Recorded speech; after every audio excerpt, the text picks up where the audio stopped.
gracias por continuar con nosotros. Es momento de darle la bienvenida a Omar Espinosa Severiano. Él es arqueólogo, para platicarnos más sobre esto que parece, pues es preocupante porque está en el olvido, sobre todo en el ocaso de esta administración. Gracias, Omar, por acompañarnos hoy.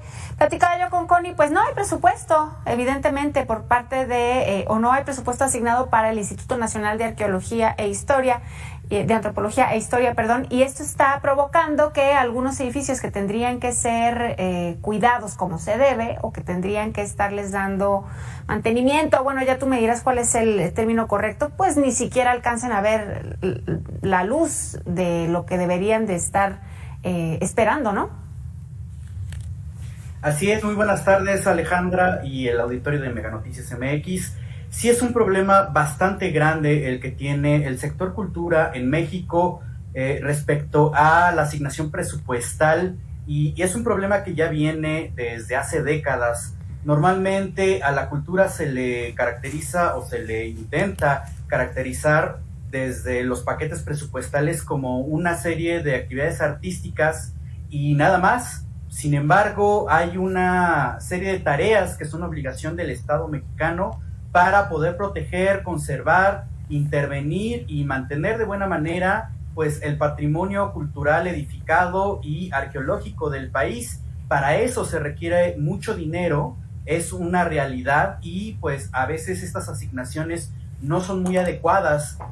Acabamos de ver hace un par de semanas cómo fue la asignación del próximo año del paquete presupuestal, y aunque vemos que hay un aumento de presupuesto, debemos de considerar pues los factores y las diferencias que hay en esos paquetes. Normalmente el presupuesto se va a lo que se conoce como capítulo 1000, que es pues básicamente el pago de sueldos de profesionales, pero vemos una serie de recortes a los gastos operativos.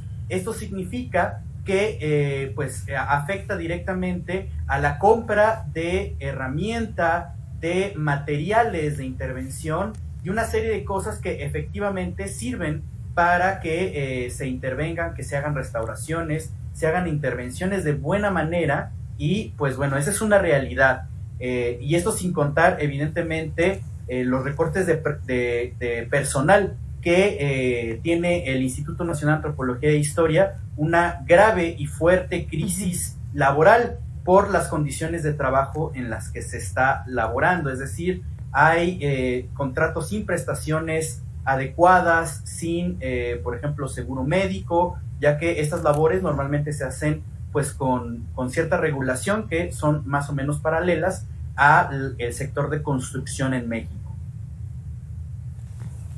Oye, Omar, ¿sirve de algo que la UNESCO declare un lugar, un centro histórico, un edificio, etcétera, como patrimonio de la humanidad, si por ejemplo, en México no se le destina mucho presupuesto para esos efectos? ¿Vale la pena que venga la UNESCO y que diga, aquí sí?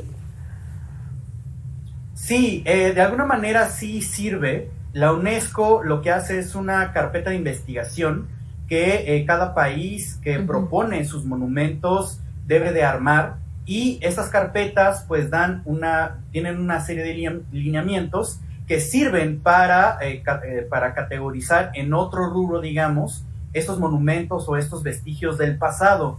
Esta etiqueta de monumentos como memoria de la humanidad o como patrimonio de la humanidad sirve para darle relevancia y ponerle la importancia a nivel internacional a estos elementos. Muchas veces estos paquetes o estas etiquetas vienen con un presupuesto extra. En algunas ocasiones la UNESCO se aboca a apoyar el esfuerzo que tiene cada uno de los países para con su patrimonio. Aunque evidentemente estas etiquetas y estos presupuestos extra no sustituyen a lo que cada país de origen, en este caso México, debe de asignarles para su cuidado adecuado. Es decir, es un complemento nada más. Entonces sí, hay que poner mucha atención en cómo se catalogan estos monumentos con apoyo de instancias internacionales, porque no solamente es presupuesto financiero, monetario, sino que en algunas ocasiones estas etiquetas o categorías vienen con apoyo pues de algunos especialistas internacionales. Uh-huh. Entonces también hay apoyo, digamos, de trabajo en especie, pero de nuevo no es una sustitución de lo que se debe de hacer en casa, de lo que se debe de hacer con los 3 niveles de gobierno, el local, el estatal y el federal. Uh-huh. Esto debe de ser un trabajo conjunto y que se debe de tomar en cuenta en los paquetes presupuestales que se arman año con año. Oye, Omar, y he estado leyendo por ahí a partir de una nota que salió que la Ciudad de México estaría llevando a cabo un plan, ¿no?, a propósito de los 35 años de celebración, o más bien celebraban los 35 años de que la UNESCO dijo, este es un lugar especial para el mundo, y lo que estuve leyendo con respecto a esto es que la UNESCO dice que el patrimonio, la preservación del patrimonio implica no nada más los edificios y los monumentos, sino también los habitantes. ¿Me puedes más o menos explicar cómo es el tema de que la preservación de los habitantes también tiene que ver en esto?